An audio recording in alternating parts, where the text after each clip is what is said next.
Ayun mga paps, shoutout dyan sa inyong lahat, no? So sa mga tropa pala dyan natin ng mga riders, lagi po kayo mag-iingat, no? Lalong-lalo na kung madaling araw or gabi na, no? Yung mga nagbubuk sa inyo ng mga pasahero.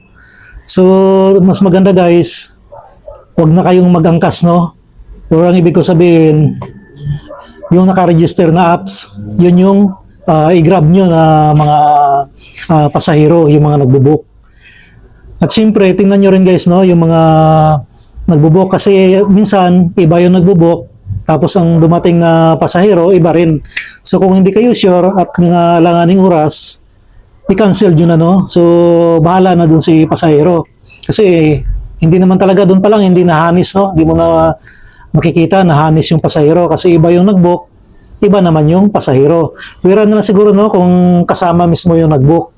Tapos yung pasahero ma-identify na ikaw kasi meron din mga paps, no, na nagbubuk na yun pala may mga dalang bagahe, no, na mabibigat. Tapos siyempre yung motor natin may timbang yan, so dapat appropriate dun sa timbang yung dala-dala ng motor natin. So yun nga mga paps, no, kasi itong nangyari dito sa Caloocan, talagang kawawa, no, yung tropa natin na rider kasi alanganing oras tapos nalibre na ng pamasahe at sinaksak pa siya ng ice pick. So walang kalaban-laban yung tropa natin, no, kasi nakatalikod. So talagang hinabol pa siya. So sabi nga ng nakakita, no, yung mga naka-witness, parang hindi normal na tao yung gumawa nun. Siyempre kung normal ka, o normal yung pag-iisip mo, hindi mo talaga magagawa yon. Pwera na lang, no, kung may karga ka. So alam nyo na yun, no, ibig ko sabihin.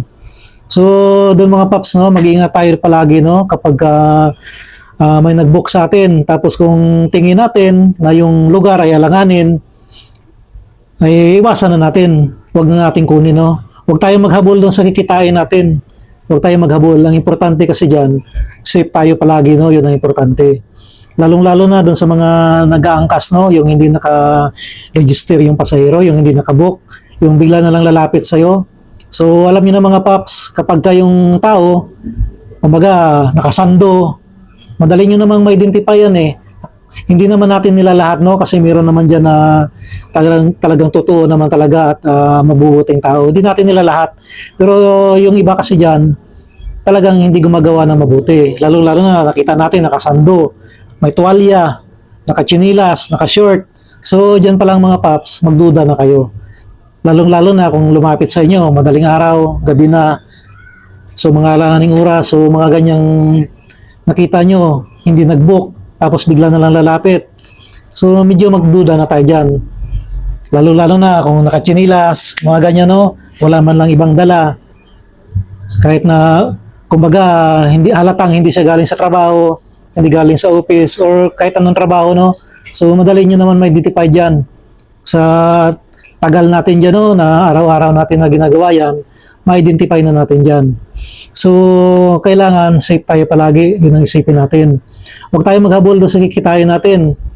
At kung wala talagang magdububok, kung matumal, okay na rin yun, kaysa naman ma-aksidente tayo. So, iwasan natin yung mga paps. And of course, kapag may nabook naman tayo at nagpapababa doon sa mga madilim na lugar, no, alanganin na area, wala masyadong tao, iwasan natin yon. Pwede naman natin na dalhin muna, no, doon sa mataong lugar or di kaya doon sa gasolinahan, harap ng police station, basta yung maraming tao. Magduda tayo agad, no, kapag nagpababa yun sa madilim na lugar, sa alanganing lugar, magduda tayo agad doon. So, common sense, presence of mind, no, dapat alerto tayo palagi. Kahit babae pa yan, tapos nagpababa sa alanganing lugar, malay natin, may kausap yan doon, no, tapos binaba mo doon. So maganda, safe yung lugar, yun ang lagi natin isipin. Kasi marami talaga ngayon, lalong-lalo na ngayon, no, hindi na sila natatakot. Kumbaga, yung mga matitino na yung natatakot sa mga parang masasamang loob. Iba na ngayon, iba na yung panahon, kaya mag-ingat tayo palagi, no. So yun lang mga paps, God bless.